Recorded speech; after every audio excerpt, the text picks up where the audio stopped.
আসল ষড়যন্ত্র ফাঁস। লাইভে এসে কেঁদে কেঁদে ক্ষমা চেয়ে একই বললেন লাল কার্ড দেওয়া সেই ভাইরাল রেফারি। দর্শক, ফুটবল ইতিহাসের সবচেয়ে কলঙ্কজনক, ন্যাক্কারজনক এবং ভয়ঙ্কর এক সত্য আজ পুরো বিশ্বের সামনে উন্মোচিত হলো। 2026 ফিফা বিশ্বকাপের ফাইনালে যে রেফারির একটিমাত্র বিতর্কিত বাঁশিতে কোটি কোটি আর্জেন্টাইন সমর্থকের হৃদয় ভেঙে চুরমার হয়ে গিয়েছিল, যে রেফারির একটি অন্যায় লাল কার্ডের কারণে ফুটবলের জাদুকর লিওনেল মেসিকে শেষ বিদায় বেলায় মাঠের মধ্যে শিশুর মতো ডুকরে কাঁদতে হয়েছিল, সেই খলনায়ক রেফারি এবার নিজেই লাইভে এসে এমন এক গা শিউরে ওঠা সত্য প্রকাশ করলেন, যা শুনে আজ ফিফার ভিত পর্যন্ত কেঁপে উঠেছে। সুইজারল্যান্ডে অবস্থিত ফিফার সদর দপ্তর থেকে শুরু করে বুয়েন্স আইরেসের রাজপথ, সবখানে আজ যেন এক তীব্র ভূমিকম্প আঘাত হেনেছে।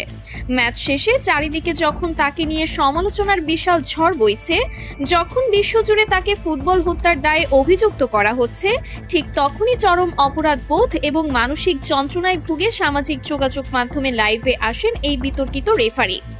আর লাইভে এসে অঝরে কাঁদতে কাঁদতে তিনি পুরো ফুটবল বিশ্বের কাছে, বিশেষ করে লিওনেল মেসি এবং আর্জেন্টিনার কোটি কোটি মানুষের কাছে হাত জোর করে ক্ষমা চেয়েছেন।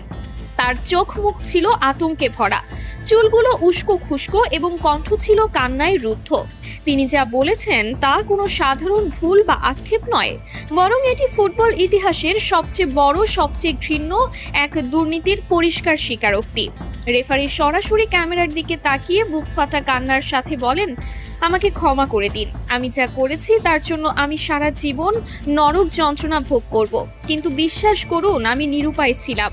আমাকে ওপর থেকে কঠোর নির্দেশ দেওয়া ছিল যেভাবেই হোক স্পেনকে ম্যাচ জেতাতে হবে, আমি শুধু সেই নির্দেশ পালন করেছি মাত্র।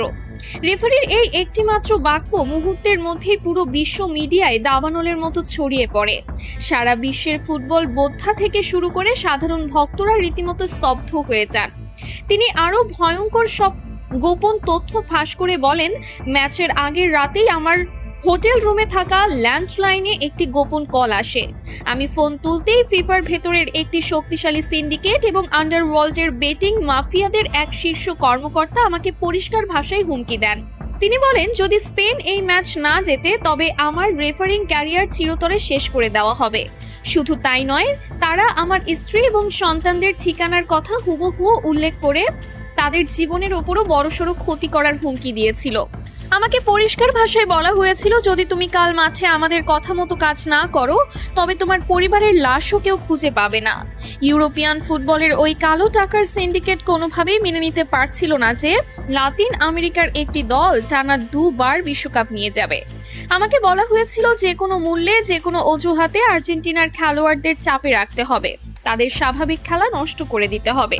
কান্নায় ভেঙে পড়ে এই রেফারি আরও বলেন, ম্যাচের বয়স যখন 93 মিনিট, এনজো ফার্নান্ডেজ যখন সামান্য একটি বল দখলের লড়াইয়ে ফাউল করেছিল, তখন আমার কানে ইয়ারপিসে ওপর থেকে সরাসরি নির্দেশ আসে, এটাই সুযোগ, আর দেরি করো না, ওকে সরাসরি লাল কার্ড দিয়ে মাঠ থেকে বের করে দাও।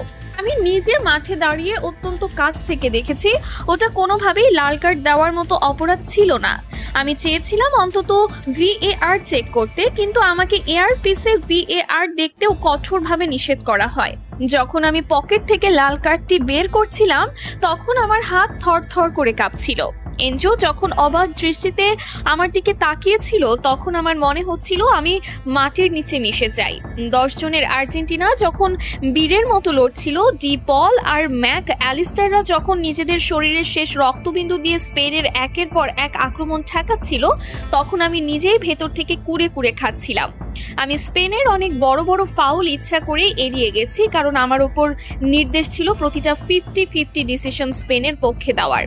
অতিরিক্ত সময়ে যখন স্পেনের ফেরান তোরেস গোলটি করলো, তখন স্টেডিয়ামের স্প্যানিশ ভক্তরা উল্লাস করলেও আমার বুকের ভেতরটা অপরাধবোধে ভিন্ন হয়ে যাচ্ছিল। চরম আক্ষেপের সুরে রেফারি আরও বলেন, ম্যাচ শেষে যখন দেখলাম লিওনেল মেসি মাঠের মধ্যে বসে শিশুর মতো কাঁদছে, লিয়ান্ড্রো পারদেস রাগে ফেটে পড়ে হাতাহাতি করছে, এনজো ড্রেসিং রুমে বসে হাহাকার করছে, তখন আমার মনে হচ্ছিল আমি যেন একজন খুনির চেয়েও অধম। আমি ফুটবলের ঈশ্বরকে কাঁদিয়েছি। মেসি যখন শূন্য দৃষ্টিতে আমার দিকে তাকিয়ে মাঠ ছাড়ছিল, ওই চাহনি আমার বুকে তীরের মতো বিঁধেছে। গত কয়েক রাত আমি এক মুহূর্তের জন্য দু চোখের পাতা এক করতে পারিনি। চোখ বন্ধ করলেই আমি মেসির সেই কান্নার দৃশ্য দেখতে পাচ্ছিলাম। এনজো ফার্নান্ডেস যখন লাইভে এসে কাঁদছিল এবং বলছিল যে সে কোনো ফাউল করেনি, তখন আমার বিবেক আমাকে বিষাক্ত সাপের মতো দংশন করছিল। জীবনের ঝুঁকি নিয়ে রেফারি সবার সামনে আকুতি জানিয়ে বলেন, আমি জানি এই সত্যিটা বলার পর আমার ক্যারিয়ার আজ থেকেই শেষ হয়ে যাবে। হয়তো আমার জীবনের ওপরও হুমকি আসবে। ফিফার মাফিয়ারা আমাকে শান্তিতে থাকতে দেবে না। আমি জানি না কাল সকালে আমি আর বেঁচে থাকবো কিনা, কিন্তু আমি আর এই মিথ্যার বিশাল বোঝা বুকে নিয়ে বাঁচতে পারছিলাম না। আমি মরার আগে আমার বিবেককে পরিষ্কার করতে চেয়েছিলাম। ফিফার ভেতরের ওই সিন্ডিকেট চেয়েছিল যেভাবেই হোক এই বিশ্বকাপটা যেন লাতিন আমেরিকার হাতে না গিয়ে ইউরোপের হাতেই যায়। আর তাদের সেই নোংরা ও জঘন্য ছকের খুঁটি হিসেবে আমাকে ব্যবহার করা হয়েছে। আমি আন্তর্জাতিক পুলিশের কাছে আমার এবং আমার পরিবারের নিরাপত্তা ভিক্ষা চাইছি। সেই সাথে আমি আর্জেন্টিনার ফুটবল অ্যাসোসিয়েশনকে অনুরোধ করছি, আপনারা আন্তর্জাতিক ক্রীড়া আদালতে মামলা করুন। আমার কাছে সেই রাতের ফোন কলের রেকর্ডিং এবং আরও কিছু প্রমাণ আছে যা আমি আদালতে জমা দিতে প্রস্তুত। আর্জেন্টিনার কাছে, মেসির কাছে এবং কোটি কোটি ফুটবল ভক্তের কাছে আমার এই পাপের কোনো ক্ষমা নেই। আমি ফুটবলের পবিত্রতা নষ্ট করেছি। আমি আজীবন এই পাপের বোঝা বয়ে বেড়াবো। দর্শক, রেফারির এই বুক ফাটা স্বীকারোক্তি এবং কান্নার পর পুরো ফুটবল বিশ্বে এখন এক বিশাল ভূমিকম্প শুরু হয়েছে। এতদিন যারা আর্জেন্টিনার হারকে স্বাভাবিকভাবে নিয়েছিলেন, তারাও আজ এই ভয়ঙ্কর দুর্নীতির কথা শুনে রাস্তায় নেমে প্রতিবাদ করছেন। আর্জেন্টিনার রাজধানী বুয়েন্স আইরেসে লাখো মানুষ রাস্তায় নেমে ফিফার বিরুদ্ধে স্লোগান দিচ্ছে। সুইজারল্যান্ডে ফিফার সদর দপ্তরের সামনে হাজার হাজার ফুটবল ভক্ত প্ল্যাকার্ড হাতে জড়ো হয়ে বিক্ষোভ শুরু করেছে। সামাজিক যোগাযোগ মাধ্যমে ban FIFA, justice for Argentina এবং rematch world cup final trending এ পরিণত হয়েছে। বিশ্ব ফুটবলের সাবেক কিংবদন্তিরাও আজ মুখ খুলতে শুরু করেছেন। অনেকেই বলছেন, ফুটবলের ইতিহাসে এমন লজ্জাজনক অধ্যায় আর কখনোই আসেনি।